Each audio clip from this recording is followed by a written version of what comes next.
departamento, Ricardo. Hablamos ahora de economía. Avanza la asamblea de accionistas de Ecopetrol. Se espera que se apruebe la entrega de dividendos, que ya está más o menos prevista, y se espera el nombramiento de la nueva junta directiva. Habló el presidente de Ecopetrol, Ricardo Roa, y dice que sí, que la iguana de Ecopetrol está más delgada, pero porque está caminando más rápido. Marcela Peña.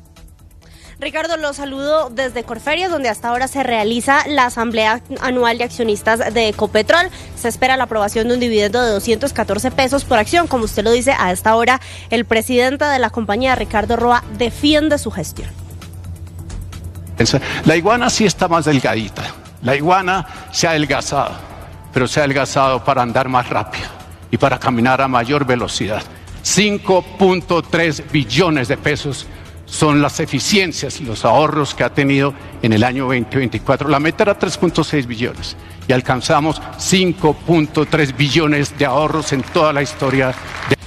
Escucha usted ahí los aplausos de fondo para el presidente de Ecopetrol, Ricardo Roa, y es que una de las cosas que ha pasado en esta asamblea es que varios integrantes de la USO han hecho intervenciones, pero no para criticar a la compañía como en años anteriores, sino para defender la gestión de Roa. De hecho, el presidente de la USO, César Loza, se alió con el presidente de Ecopetrol, Ricardo Roa, para descartar las versiones de una posible venta de Zenit, la filial de transporte del grupo. Muy bien, Marcela, ya vuelvo con usted a Corferias. Hablamos ahora de la visita del presidente Gustavo Petro a Panamá. Se reúne a esta hora con su colega panameño José Raúl Mulino. Hablan de migración, hablan de narcotráfico y hablan de seguridad. Caterina Ávila. El presidente Gustavo Petro ya está en Ciudad de Panamá y fue recibido por su homólogo José Raúl Mulino, con quien sostendrá una reunión privada en el Palacio Presidencial de Las Garzas. Durante el encuentro, ambos mandatarios discutirán, entre otros temas, la posibilidad de establecer vuelos de repatriación para migrantes venezolanos que aterrizarían en Cúcuta, permitiéndoles regresar por tierra a su país. Esta medida responde a la suspensión de vuelos entre Panamá y Venezuela debido al rompimiento de relaciones entre ambos países. Finalizada esta reunión, los presidentes van a ofrecer una declaración conjunta a los medios de comunicación. Durante el fin de semana, como parte de su agenda en Panamá, el presidente Gustavo Petro se va a trasladar a la provincia de Bocas del Toro, en la frontera con Costa Rica, con el propósito de avanzar en la recuperación de la memoria histórica de los colombianos que participaron en la Guerra de los 1000 días. En el mundo, la noticia más importante tiene que ver con las consecuencias del potente terremoto de magnitud 7.7 que esta madrugada sacudió a Birmania y a Tailandia. Se habla de más de 200 víctimas mortales. Silvia Carrasco. La mayor parte de las imágenes del terremoto llegan desde Bangkok, capital de Tailandia, que está a unos 1.300 kilómetros del epicentro del movimiento telúrico en la ciudad de Mandalay, en Birmania. Ocurre que la Junta Militar birmana ha cortado repetidamente Internet y el acceso a las redes sociales, aislando digitalmente el país del mundo con el objetivo de frustrar la disidencia, lo que ha puesto de manifiesto la falta de información con la tragedia de hoy. La imagen más impactante fue el derrumbe de un edificio en construcción de 30 pisos que dejó atrapados a unos 90 obreros. Así fue recogido ese derrumbe con teléfonos móviles.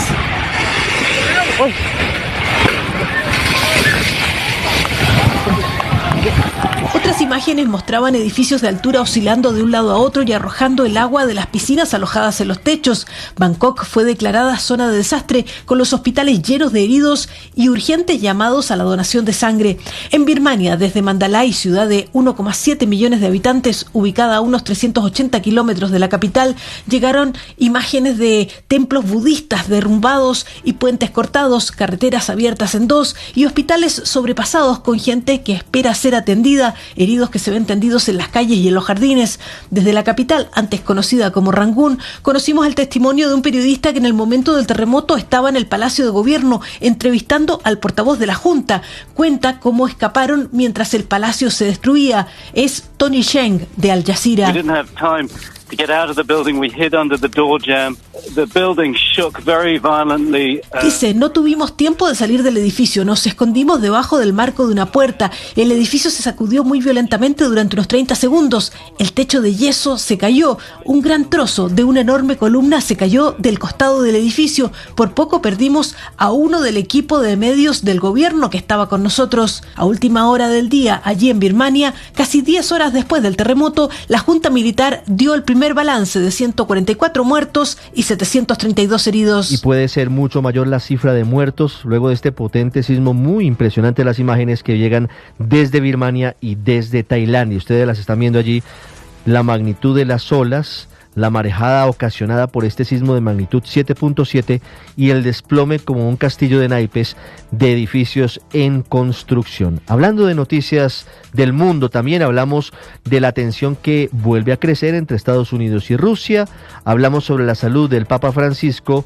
y hablamos sobre nuevos bombardeos de Israel contra Hezbollah en Beirut. César Moreno. Hola, muy buenas tardes. El presidente ruso Vladimir Putin propuso establecer una administración de transición en Ucrania bajo la observación de la ONU, Europa y Estados Unidos y sin el presidente ucraniano Volodymyr Zelensky antes de cualquier negociación sobre un acuerdo de paz. Putin no lo ve como un presidente legítimo y considera que para firmar cualquier papel que tenga la palabra paz con Ucrania se necesita un mandatario que sea competente y que sea electo en unos comicios certificados. Recordemos que Ucrania se rige bajo la ley marcial por la guerra y por eso no se pueden celebrar elecciones. Todo esto no es bien visto por Washington. El secretario de Estado de los Estados Unidos, Marco Rubio, descartó la posibilidad de iniciar negociaciones de alto nivel con Rusia a corto plazo, al considerar que Moscú no ha demostrado disposición real para avanzar hacia una salida pacífica de la guerra en Ucrania. Las condiciones no están dadas para una ronda de conversaciones diplomáticas y un posible encuentro entre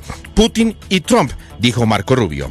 En otras noticias, el estado de salud del Papa Francisco, convaleciente en el Vaticano tras más de 5 semanas hospitalizado por una grave neumonía, registró ligeras mejorías en los últimos días, con un progreso inclusive de su capacidad de hablar. Continúa la fisioterapia motora y respiratoria, además ha disminuido la suministración de oxígeno tanto de noche como de día. Eso sí, dicen desde el Vaticano que el Papa Francisco está de muy buen humor y sus chistes siguen intactos. Y por último, la guerra en Oriente Medio. Israel bombardeó un edificio en un barrio al sur de Beirut, en su primer ataque desde que entrara en vigor un alto al fuego entre Israel y Hezbollah a finales del pasado noviembre. Fue una medida de retaliación luego que desde el sur del Líbano se dispararan varios misiles contra el norte de Israel. 3 personas